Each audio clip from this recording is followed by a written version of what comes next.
Today, I took a trip to the Statue of Liberty, and I've been seeing this statue in movies, but today I want to go there to see it myself and also know the history behind the statue. So, from Brooklyn at Utica Avenue, I took the 3 train, and on the train, you have to make a transfer at Borough Hall. So, I got down at Borough Hall, walked to the other side, and I took the out train. So on the out train, you get down at Whitehall Street, and that will lead you to the ferry station. So at the ferry station, you buy the ticket. There are 2 options at the ferry station. One is the ferry will take you to the island where the statue is. Then you get down from the ferry. You can spend about 4 hours on the island. The ferry comes back and take you back. But the second option is to get to the ferry.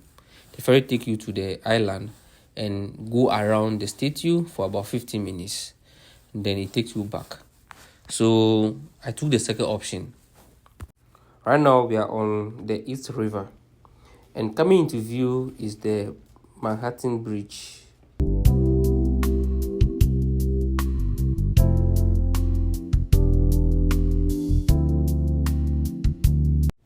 And this bridge is one of New York City's major suspension bridges, connecting lower Manhattan to downtown Brooklyn.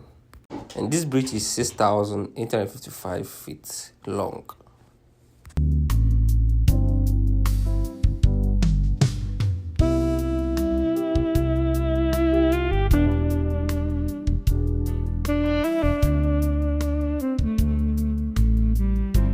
The bridge carries vehicle and has multiple lanes. Also has subway train lines. It carries the B, D, N, and Q lines. It also has a pedestrian walkway and also bicycle lanes. The bridge is famous for its steel blue color, beautiful view of the Empire State Building, Brooklyn Bridge, and Lower Manhattan. Features in many movies and photos, especially from Dumbo, where the bridge perfectly frames the Empire State Building.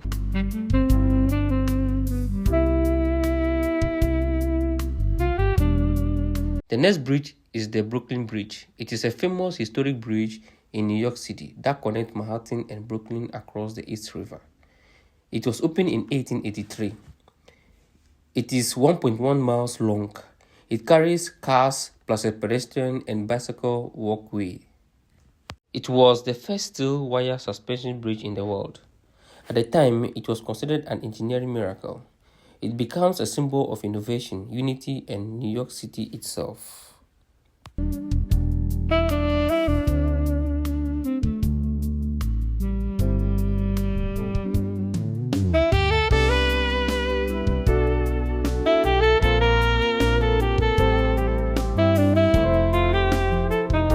This is Lower Manhattan, specifically the financial district, viewed from across the East River, likely from Brooklyn or a ferry.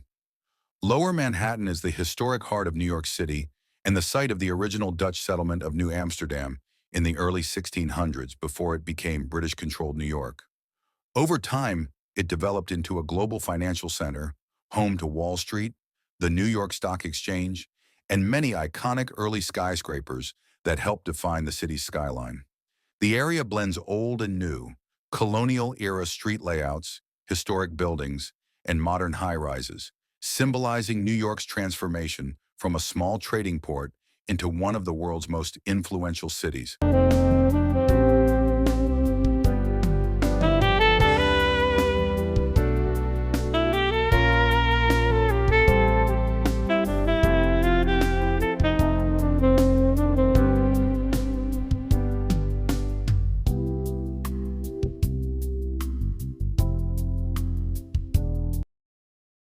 In view is the Governor's Island. It is a small island in New York Harbor that has played an important role in the city's history for over 400 years. Originally used by the Lenape native people, it became a Dutch and later British colonial site, reserved for governors and government use. After American independence, the island served as a major U.S. military base, with forts like Fort Jay and Castle Williams protecting New York Harbor. It remained under military control for nearly 2 centuries, later becoming the largest U.S. Coast Guard base until it closed in 1996. In the early 2000s, most of the island was transferred to New York City and State and open to the public. Today, Governor's Island is a public park and cultural destination, combining historic sites with green spaces, arts, and education, while preserving its rich military and colonial past.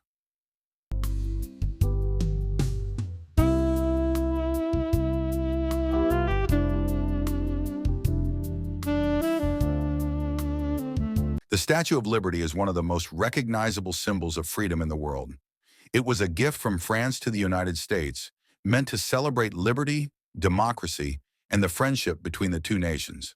The idea for the statue was proposed in 1865 by French historian and abolitionist Édouard René de la Boulaye, shortly after the American Civil War. He wanted the monument to honor American independence and the abolition of slavery. The statue was designed by French sculptor Frédéric Auguste Bartholdi, while the internal iron framework was engineered by Gustave Eiffel, who later built the Eiffel Tower. The figure represents Libertas, the Roman goddess of liberty. Every part of the statue carries meaning. The torch symbolizes enlightenment, the tablet represents law and justice, and is inscribed with July 4th, 1776, the date of American independence, and the broken chains at her feet symbolize freedom from oppression and slavery. The 7 rays on her crown represent liberty spreading across the 7 continents and seas. Construction of the statue began in France in the 1870s. It was built in sections, with France funding the statue itself while the United States was responsible for building the pedestal. Once completed, the statue was dismantled into hundreds of pieces and packed into crates for transport across the Atlantic Ocean. In 1885, the statue arrived in New York Harbor and was reassembled on Bedloe's Island, now known as Liberty Island. The Statue of Liberty was officially dedicated on October 28, 1886, in a ceremony led by President Grover Cleveland. At the time of its dedication, it was one of the tallest iron structures ever constructed. The statue gained deeper meaning during the Great Wave of immigration to the United States. Between 1892 and 1954, millions of immigrants passed through Ellis Island, located nearby. For many, the Statue of Liberty was the first sight of America, representing hope, freedom, and the promise of a new life. The poem The New Colossus by Emma Lazarus, written in 1883, later became closely associated with the statue and reinforced its message of welcome. Over time, the statue's copper surface oxidized, giving it the green color seen today. In 1986, the statue underwent a major restoration to mark its 100th anniversary. Today, the Statue of Liberty stands 305 feet, 93 meters tall, including its pedestal, and is maintained by the U.S. National Park Service. It continues to symbolize freedom, human rights, democracy, and hope for people around the world.